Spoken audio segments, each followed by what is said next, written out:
একটা সময় ছিল যখন এই কাজগুলোকে অনেক বেশি ভয় পাইতাম, আর ভয়ের জন্য এই কেকগুলো অর্ডারই নিতাম না। মানে অর্ডার আসলে কোনো বাহানা দিয়ে আর কি অর্ডার ক্যান্সেল করে দিতাম বা অন্য ডিজাইন সিলেক্ট করাতাম।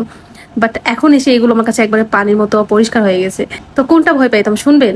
এই যে চকলেট গানাশ দিয়ে সম্পূর্ণ কেক কাভার করা, এইটা আমার কাছে একটা সময় অনেক বেশি কষ্টের মনে হতো এবং অনেক বেশি ভয় পাইতাম।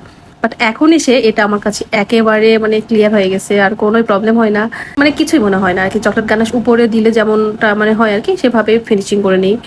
বাট একটা সময় ছিল যখন পারতাম না সম্পূর্ণ কেক এভাবে চকলেট গানাশ দিয়ে কাভার করতে গেলে দেখা যেত যে ফিনিশিং ভালো আসতো না, খ্যাত বেঁধে লাগতো, কেমন জানি লাগতো, ভালো লাগতো না, অনেক খারাপ লাগতো দেখতে। সেজন্য ওই কাজগুলো তখন করতামই না। আসলে মানুষ অভ্যাসের দাস। মানুষ হচ্ছে বিশেষ করে এই যে বেকিং এর কাজগুলো সম্পূর্ণ প্র্যাকটিসের উপর ডিপেন্ড করে।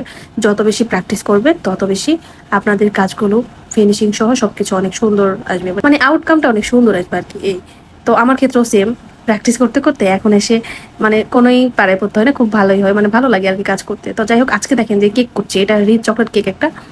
ভেতরের লেয়ারগুলোতেও হিউজ পরিমাণে চকলেট গানাশ এবং চকলেট ইউজ করা আছে, এবং তারপরে তো উপরে চকলেট গানাশ দিয়ে সম্পূর্ণটা কাভার করলাম। জাস্ট খুবই সামান্য করে চকলেট ক্রিম দিয়ে কেকটিকে কাভার করে নিয়েছিলাম, তারপর চকলেট গানাশ দিয়ে কাভার করে নেওয়ার পর উপরে এই তো হুইপ ক্রিমের একটু ডেকোরেশন হয়েছে একটা 1M নজেল দিয়ে, এরকম করে নিছি। আর তারপর ছোট্ট সাইজের যে স্টার নজেল সেটা দিয়ে কেকের সাইড দিয়ে চকলেট যে গানাশ দিয়ে কাভার করলাম, সেটা একটু নর্মাল টেম্পারেচারে রেখে একটু যখন হার্ড হয়ে এসছে, এরকম নজেল দিয়ে কাজ করার টেক্সচারে আসছে, তখন এরকম এই নজেল দিয়ে কেকের সাইড দিয়ে একটা বর্ডার লাইন করে দিলাম নিচের সাইড দিয়ে।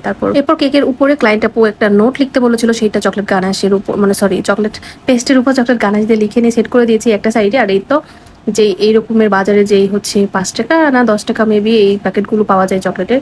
তো এই প্যাকেটগুলোর মধ্যে এরকম বল চকলেট থাকে।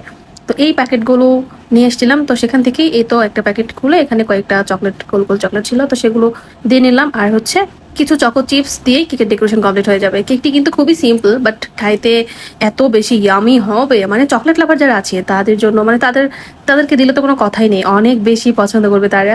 কারণ ভেতরে লেয়ারগুলোতে হিউজ পরিমাণে চকলেট ইউজ করা হয়েছে, আর উপরে তো দেখতেই পারলেন আপনারা। তো চকলেট লাভার যারা আছে তাদের জন্য বেস্ট একটা ডেকোরেশন বলা চলে আর কি। আমার মেয়ে তো বলছিল যে এত চকলেট নিতে হবে ক্লায়েন্টকে, এত চকলেট কেক। তো যাই হোক, সবশেষে এই ছেলেটা এই কেকের ফাইনাল লুক কেমন লাগছে জানাবেন। আর আপনাদের আশেপাশে যদি কেউ চকলেট লাভার থাকে বা এরকমের চকলেট প্রেমী থাকে, অবশ্যই কিন্তু তাদেরকে মেনশন দিতে ভুলবেন না। আজকের ভিডিওটি এই পর্যন্ত। সবাই ভালো থাকবেন, কেক পার্লারের সাথে থাকবেন। আল্লাহ হাফেজ।